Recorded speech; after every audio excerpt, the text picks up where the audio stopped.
Pasti kalian pernah ngerasa kalau hukum tuh kayak pisau, tajam ke bawah tapi tumpul ke atas. Kalau iya, itu artinya kita masih jauh dari yang namanya rule of law. Kemarin salah satu jurnalis yang mewawancara Pak Prabowo sempat menyinggung tentang rule of law. Tapi apa sih rule of law? Rule of law pada dasarnya adalah sebuah prinsip bahwa semua orang tanpa kecuali harus tunduk pada hukum. Jadi bukan cuma rakyat biasa, tapi juga pejabat sampai penguasa. Jadi bukan hukum tunduk kekuasaan, tapi kekuasaan tunduk pada hukum.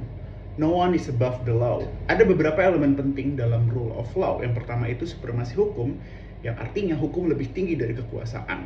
Yang kedua, persamaan di depan hukum. Jadi tidak boleh ada perlakuan istimewa. Ketiga, keadilan yang bisa diakses oleh semua orang. Jadi pengadilan itu harus adil dan terbuka.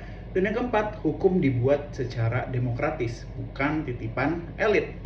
Kalau rule of law diabaikan, ya hukum bisa dibeli, kekuasaan jadi kebal, korupsi merajalela, warga kehilangan kepercayaan.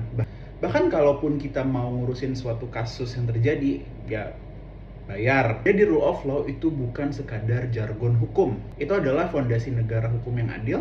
Tanpa itu, hukum cuma jadi alat kekuasaan. Dan ketika hukum bisa diatur, yang tertindas itu bukan pelanggar hukum, tapi kebenaran.